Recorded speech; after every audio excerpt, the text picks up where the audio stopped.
A lot of injuries for the Lions, yet Vegas still sees a blowout. It's a Friday, Locked On Lions. You are Locked On Lions, your daily Detroit Lions podcast. Part of the Locked On Podcast Network, your team every day.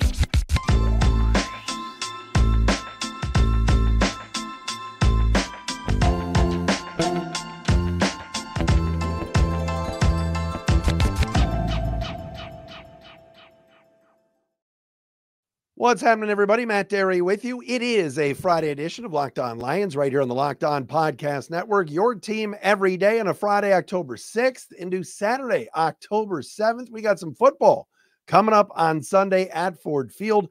The Lions will take on the winless Carolina Panthers, 1 o'clock downtown.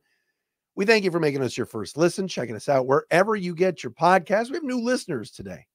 Got to give a shout out to Michael and Kimmy Carlesimo of Clawson, Michigan. Michael and Kimmy, thanks for making us your first listen, checking us out wherever you get your podcast, watching us on our Locked On Lions YouTube channel as well. Please subscribe. Of course, you can follow us on Twitter at Derry Speaks, at Locked On Lions, and the Matt Derry Facebook fan page. Coming up on the show today, we got a lot of injury stuff to talk about. It's interesting. The Lions opened up as an 8-point favorite against Carolina, moved 8.5, moved to 9. It's now up to 10. But yet, you could make an argument that the Lions' best offensive player and best defensive player probably aren't going to play on Sunday. Yet the Lions line keeps moving up. Heavy steam on Detroit Sunday as the spread is now 10. We'll get into that coming up. I got 3 keys to a victory for Sunday.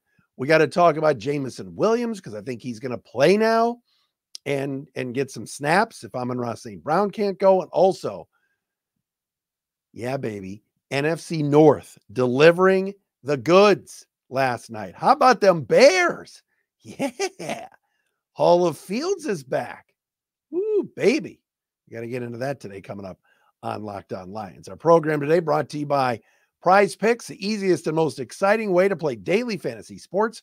Go to prizepicks.com/LockedOnNFL. Use the code all lowercase LockedOnNFL for a first deposit match up to $100. All right.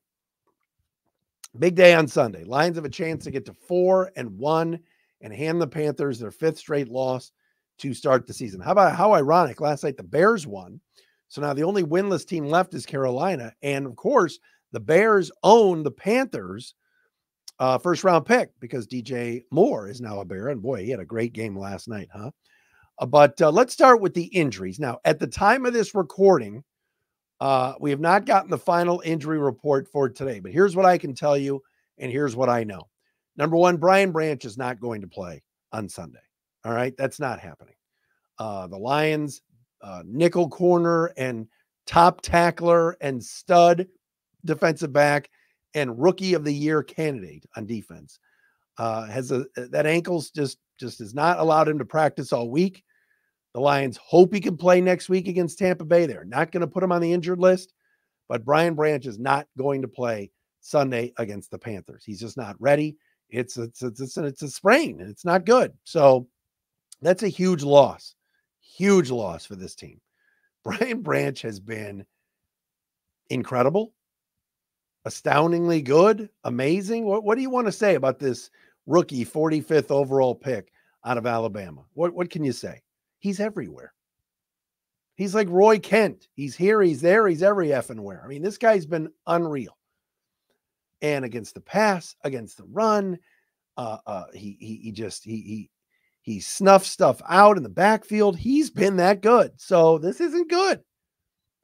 But remember, we thought it was going to be worse last Thursday night up at Lambeau when Double B was put on the cart. We're like, oh gosh, it's an Achilles. So at least it's a high ankle sprain and that's it.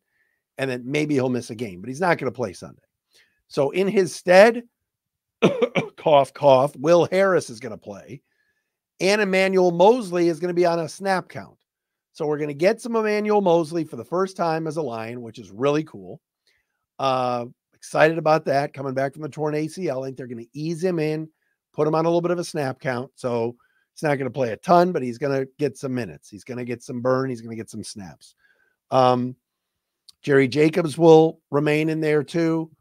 But again, you're going to see a lot of Will Harris on Sunday. And again, look, I'm not a Will Harris fan. I just don't think he's that good. He's a reliable veteran, though. It's not like they're tossing out Bobby Price or anybody like that, or AJ Parker. Okay. The Lions secondary has taken a hit the last few weeks.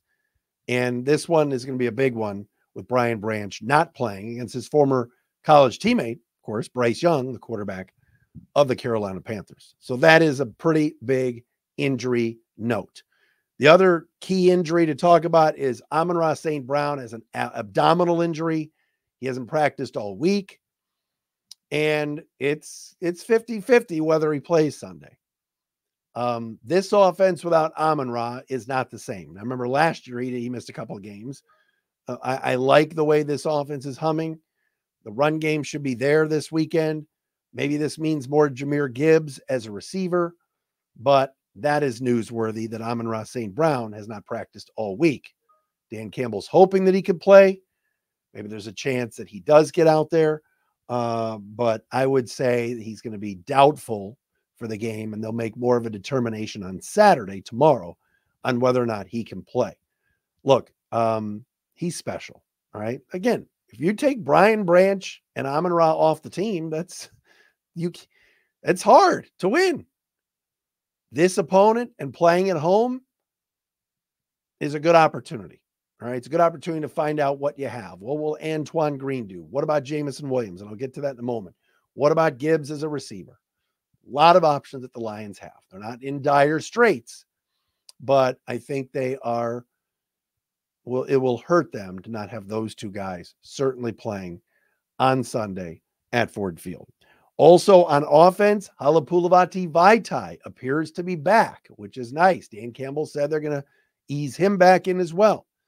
Give Graham Glasgow credit. I thought that was the best Glasgow has played in a long time this past Thursday against Green Bay. But Vaitai is the better right guard. And he has been out for a while with long-term injuries going back to last year. Came back this year, was healthy, then got hurt in the Seattle game. Everybody seemed to get hurt in that Seattle game. But he is apparently coming back. So that is good news when you talk about injuries. But we've had a lot of ailments to discuss here with this team over the first 4 weeks of the season.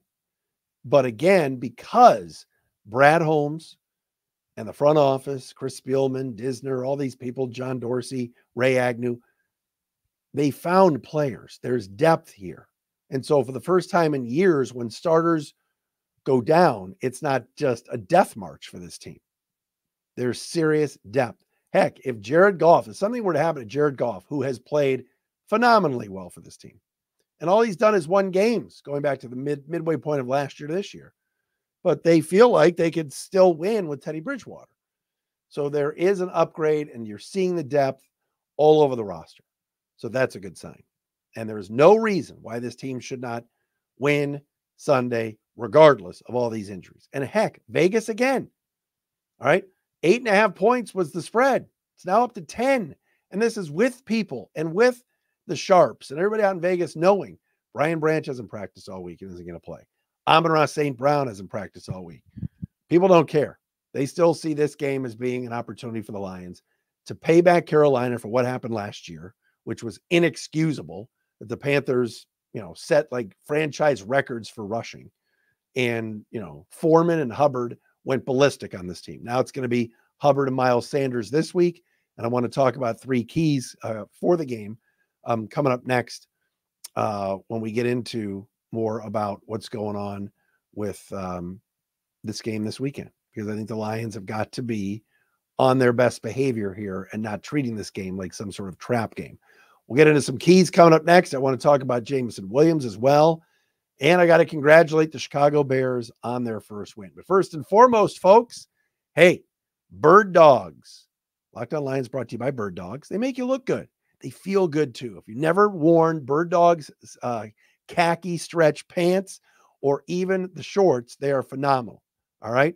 They're designed to fit slimmer through the thigh and leg, giving you a truly sculpted look. Bird Dog shorts do the exact same thing as Lululemon, but they fit way better. And they're not as expensive as Lululemon. Come on. They fit way better than regular shorts that are made of a stiff, restricting cotton. They fixed the issue by inventing something called cloud knit fabric that looks just like khaki, but stretches so you get that slimmer fit.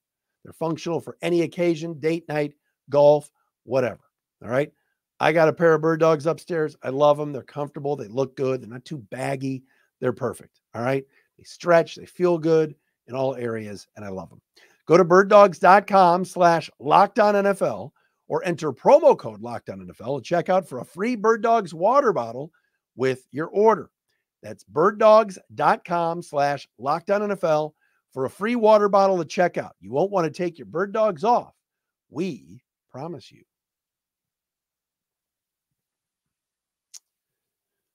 All right, it's a Friday episode of Locked On Lions. If you missed the crossover yesterday, Locked On Panthers host Julian Council joined me. It was a lot of fun having JC on the show.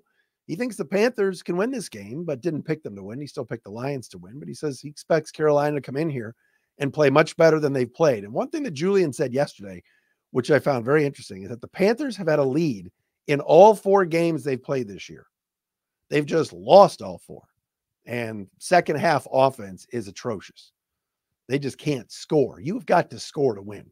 Doesn't help when you got a rookie quarterback. Doesn't help when the receiving core has no deep threat.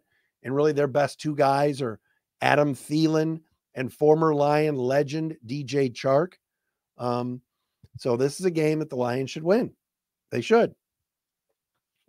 Panther defense isn't bad. You know, Brian Burns, obviously, and some other guys. Jeremy Chin, I'm a big fan. But their secondary is a little bit banged up at the cornerback spot.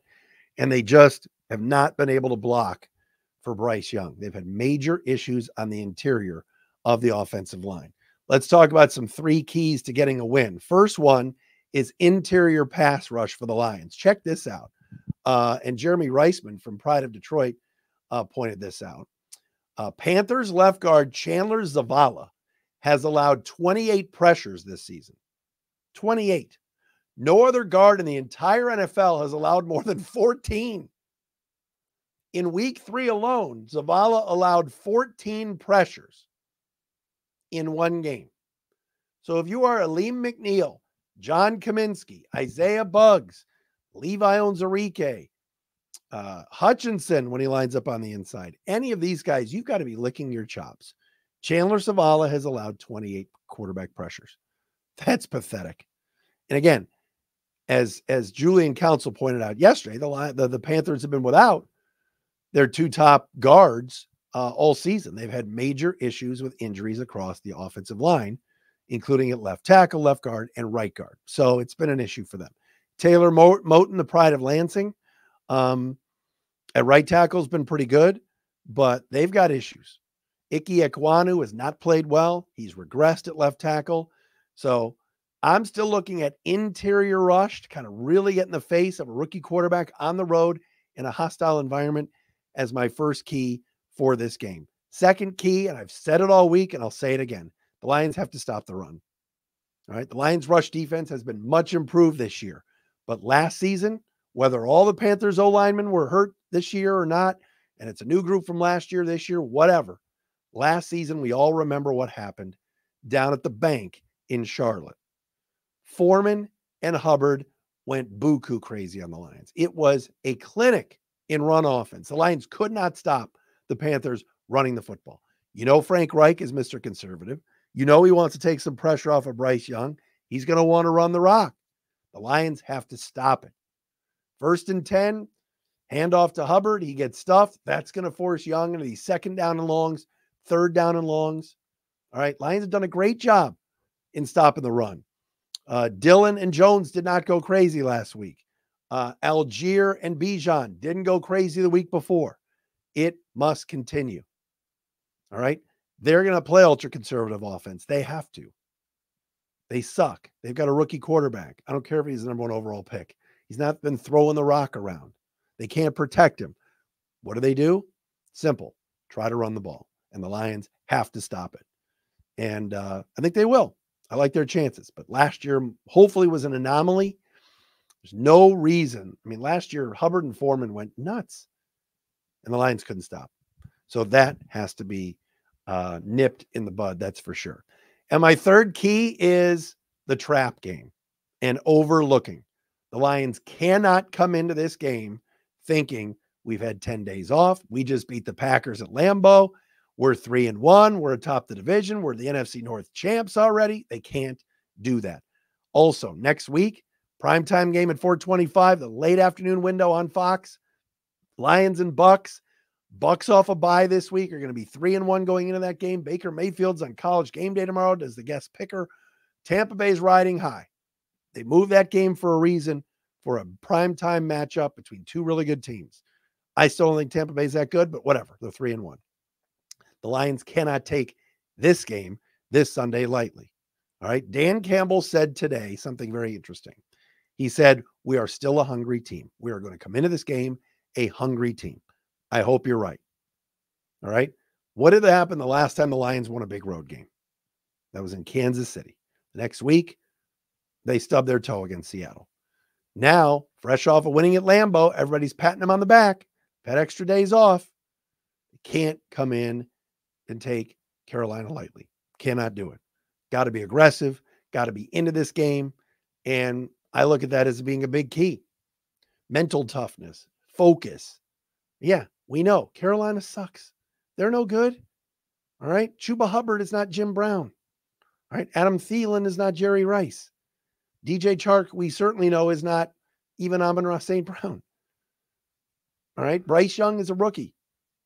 Their O-line's banged up. Sure. Fine. Their left tackle has the yips right now. Aquanu, he's struggling. 4 false starts last week. So the Lions must, or 4 penalties last week. The Lions must not think about that. Don't listen to what I have to say. Just go in and smash this team. You're 10-point favorites for a reason. Go get it. Go win this game. So run defense, focus, and certainly interior pass rush to me are 3 keys that the Lions must have and must do in order to get this win on Sunday. All right. I want to talk about the possibility now, excuse me, that we're going to see Jameson Williams in a bigger role this weekend. I want to get into that. Also, your Chicago Bears, not yours, but the Chicago Bears. Why did I say your? I hate the Bears. What about the Chicago Bears? Fresh off a win last night. We got to give them some props. We'll do that coming up next right here on Locked On Lions. But hey, have you played daily fantasy with PrizePicks? It is unbelievable. It is you against the numbers, all right? Instead of battling thousands of other players, including pros and sharks, you pick with PrizePicks more than or less than on 2 to 6 player projections, stat projections, and watch the winnings roll in. PrizePicks is the most fun I've had winning, up 25 times my money this football season. All right, take $10, turn it into $250, right? Patrick Mahomes, more or less than 2 passing touchdowns this week. What do you think? What about Odell Beckham Jr. in Baltimore? More than 50 yards receiving for the Ravens this week. All of that can be bet on at PrizePicks. They do a weekly promotions. They do Taco Tuesday. All of this can be found at prizepicks.com/LockedOnNFL. It's fun. It's easy. Get involved. Go to prizepicks.com/LockedOnNFL and use the code LockedOnNFL for a first deposit match up to $100. All right. Check it out. prizepicks.com/LockedOnNFL. PrizePicks daily fantasy sports made easy. All right, so there's a theme on the Locked On Lions YouTube channel with all of my friends on there, all of my commenter friends, when it comes to what the Lions are doing with Jameson Williams. And the theme is that Matt Derry, me, although I never really use myself in the third person, but I'm going to today. But there's this notion that I hate JMO, and there's this notion that I think Jameson Williams is not any good, and that he'll never be good, and all this crap. That is not true. All right. I've watched trends. I've watched him. All right. He has 1 catch going back to last season. I know he hasn't played this year. I know he was on a gambling suspension. I'm not even going to talk about the gambling suspension. But here we go, folks.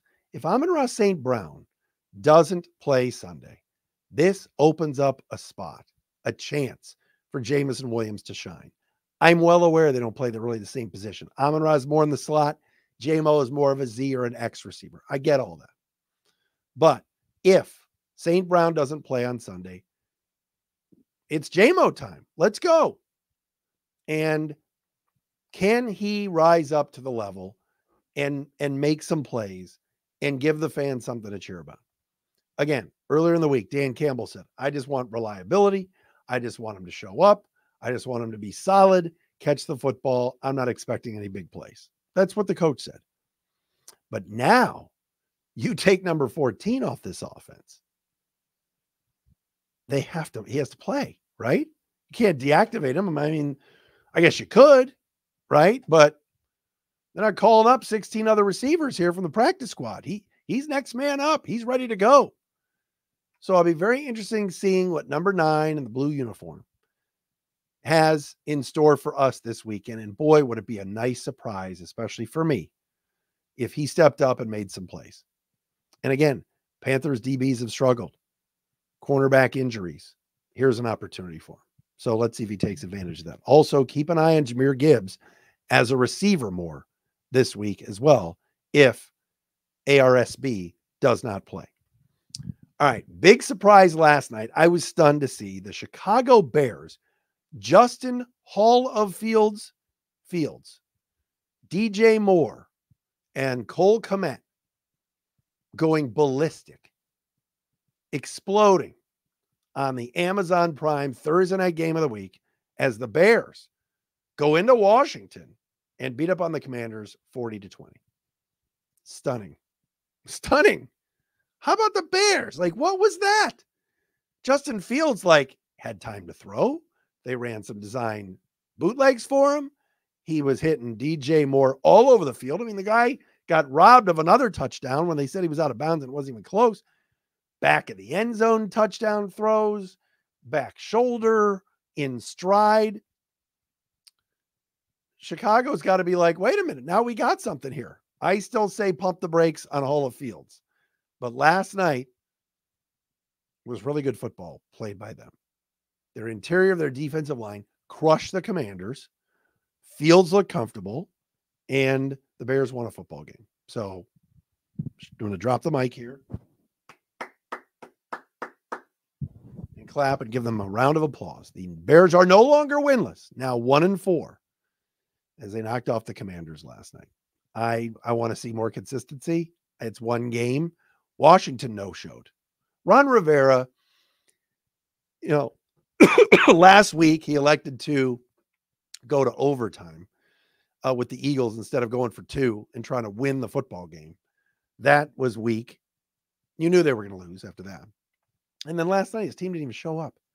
That was the Bears at home. They were an 8-point favorite, and they got the doors blown off of them. Ron Rivera, you have to figure, with new ownership in Washington, has got to be on thin ice. Great guy, players love him, all that stuff, but that was a pitiful performance last night. Pitiful. And you got to give the Bears credit. When they suck, I tell you. But last night they looked pretty good, and the Commanders had no match for what Chicago was doing. Now, Bears at the start of the third quarter started to kind of let the Commanders back in the game a little bit, but that's a nice win for them. Those Thursday night games seem like they're all blowouts, right? And the next week it's like Denver at Kansas City. Good luck with that. All right, that'll do it for us here on Locked On Lions. By the way, I have a question, and please, commenters on YouTube, answer me this question. Is anybody paying attention to the baseball playoffs? That first wild card round where everybody swept and won the first 2 was so bad. So bad. Like the NFL I'm a baseball guy. You guys know I love my Cleveland Guardians. Like, I'm a huge Guardians fan. I watch every game. I love baseball. But, I watch maybe 2 minutes of the first round of the baseball playoffs. Does anybody tell me who's playing? I know tomorrow it's Orioles and Rangers. I think it's Phillies, Braves, whatever. Boy, talk about a sport right now that is just right over our heads. We're so focused on football and Taylor Swift. That's what we're focused on. Donna Kelsey on the Today Show today would not say anything about Taylor Swift. It was kind of funny. All right. Locked On Lions, ready to rock. Lions will win Sunday. I said yesterday on the show by 9. And we're back again for a post-game pod on Sunday. Thanks for making us your first listen, checking us out wherever you get your podcasts. Talk to you again on Sunday.